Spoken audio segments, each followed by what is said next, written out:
Good evening, folks. How is everyone? As always, I hope you're doing well. That is Cracker, Camper Van Beethoven. I'm gonna go with Cracker. Anyway, today on Cider Sunday, we are going to take a look at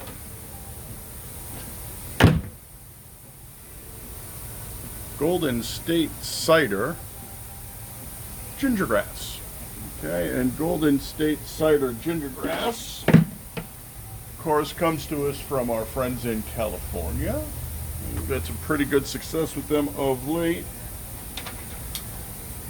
So we're looking at 6.1 for the ABV. The ginger comes from Fuji, the lemongrass from Thailand. They use cold-pressed West Coast apples and champagne yeast. It is $40 for a 12-pack of pints. That's all the information they gave us. That's okay. At this point, we should be able to muddle through, no? So,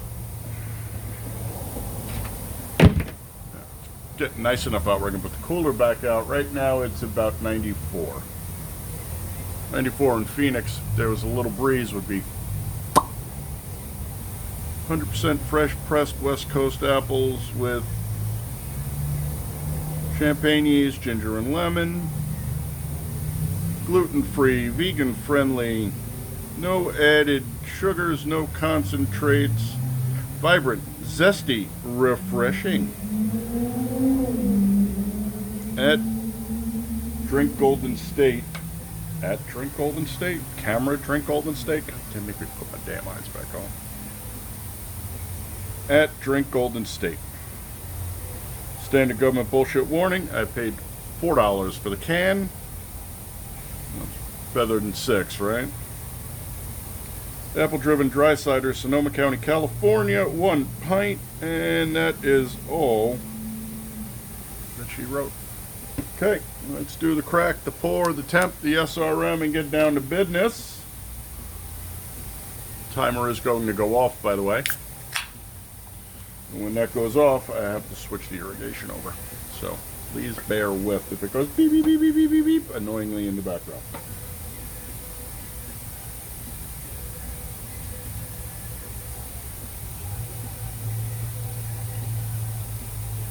No, color's super, super light.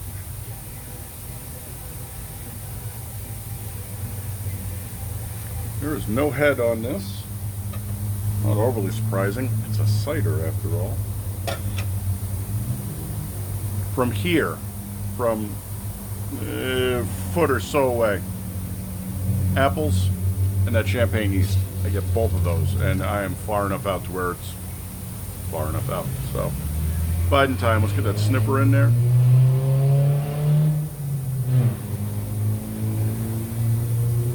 I'm definitely getting apple and ginger, which is fine. I like ginger. Ginger beer, by the way, is delicious. I think Cock and Bull makes a real ginger beer with none of the bullshit in it and real sugar. Good stuff.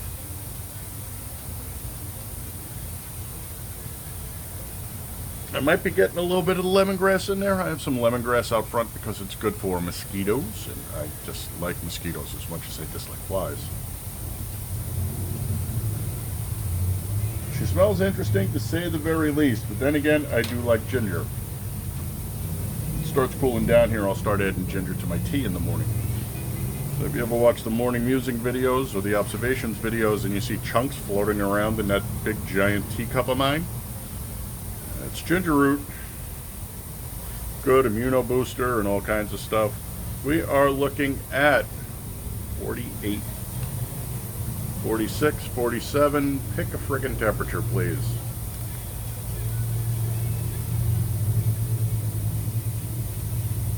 Let's say 47. Let's go 47.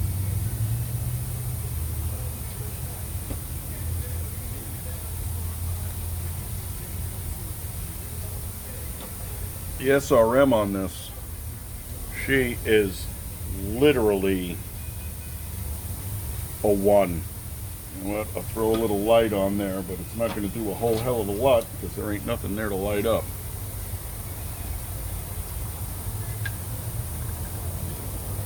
And that looks almost perfectly clear coming through.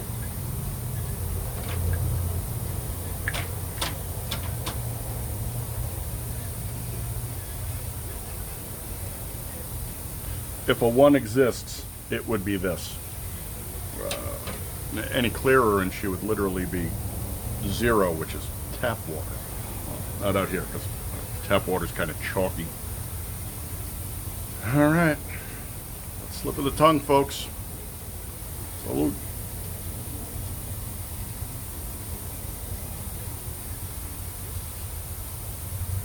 Nice. Thin, fast.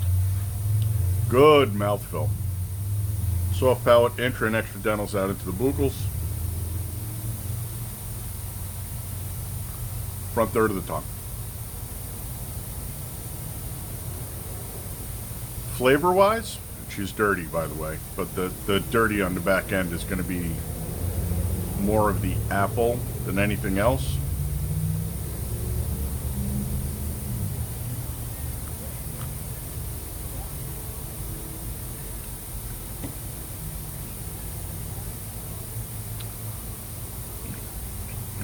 Squizzy. So, I'm not getting a huge division in flavors. We're not getting a flavor progression. She's apple, so she'd probably be 70% apple.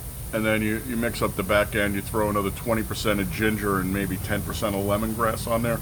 Although it's really hard to pull the ginger out from the lemongrass, the two just complement so well.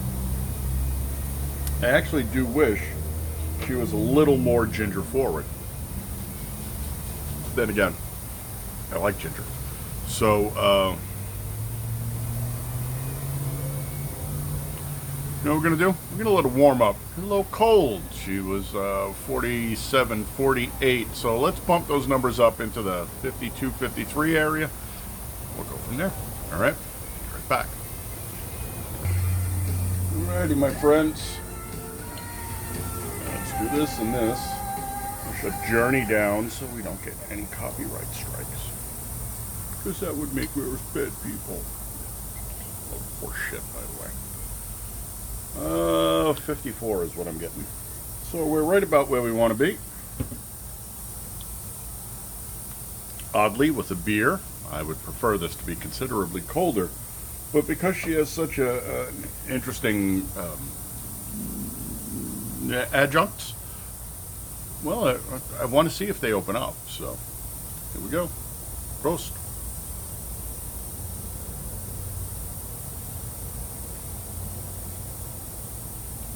Well, she has shifted. So before, when she was much more apple forward, that has moved way into the back, and the ginger is really starting to come through, and so is the lemongrass. And the lemongrass is really, really highlighting the ginger nicely. As Crazy eats regular grass, she's crazy. She's the batshit dog. Okay, enjoy. I guess it goes with the theme. She's eating grass and we're drinking it. She is still dirty. She has gotten considerably faster, which is no surprise at the temperature.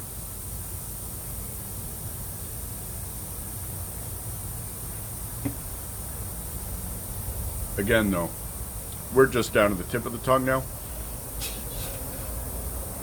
She rides all the way back across the roof. Intradentals, a little bit in the extras, a little less in the buccals than she was before. It's just where she's hitting. Heads right to the back of the throat, so she has just gotten right into fast territory.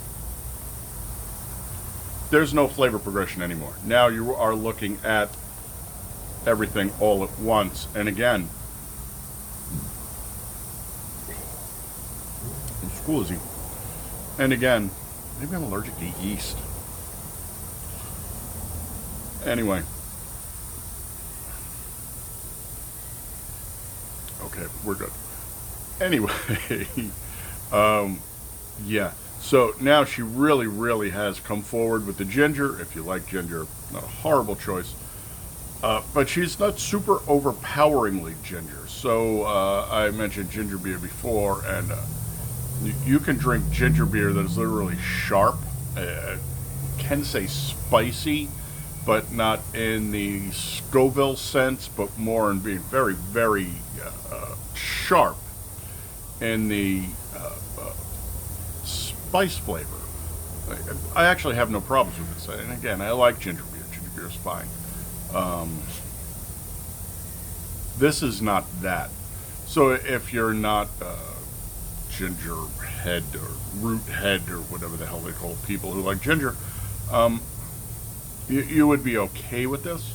Now it's we're gonna break it down, and again, it's that melange thing, but it has pushed the apple way back. So the apple is maybe 30-35% of the taste in here. You'll barely even notice it. But the ginger and the lemongrass are literally 65, maybe even 70% of the flavor profile. That being said, they complement each other nicely, and I personally like this. So, is she good for the style?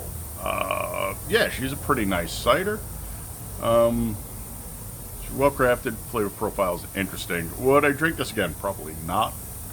I mean, I wouldn't go out and buy this. Yeah, unless I was really in the mood. And if I was in the mood, I'd buy some weird shit. You've seen some of the stuff I've collected over the years. So, drink it again? Sure. Buy it? Probably not. Try it on tap? Of course. Handed this to me out of the cooler. What would I say? I'd say thank you. This is tasty. So, what are we going to do here? What are we going to give her? She's well made. She's not bad. The champagne yeast really does work well with the ginger lemongrass mashup.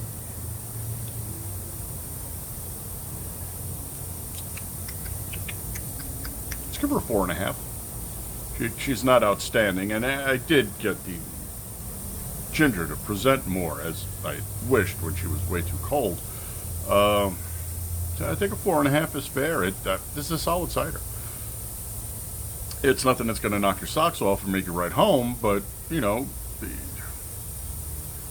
this is probably really, really nice on a really, really hot day. But it's only 92 degrees at night in Phoenix, so it'll work for me. All right, my friends, thanks for coming by and putting some eyeballs on here. My people, you know I love you, always want you to be the big three, my friends. I want you healthy, happy, safe, honorable, dutiful, vigilant, great man, miserable, hot and handy. Hot and handy comes with a litany of its own responsibilities, which is upon you to make sure you are within compliance of, and we will not go down to that whole rabbit hole because you know how I feel about that. Anyway, I will catch you on the next one. But thank you for coming by and spending some time with me and the batshit dog who is, again, eating grass. Why not? Skull.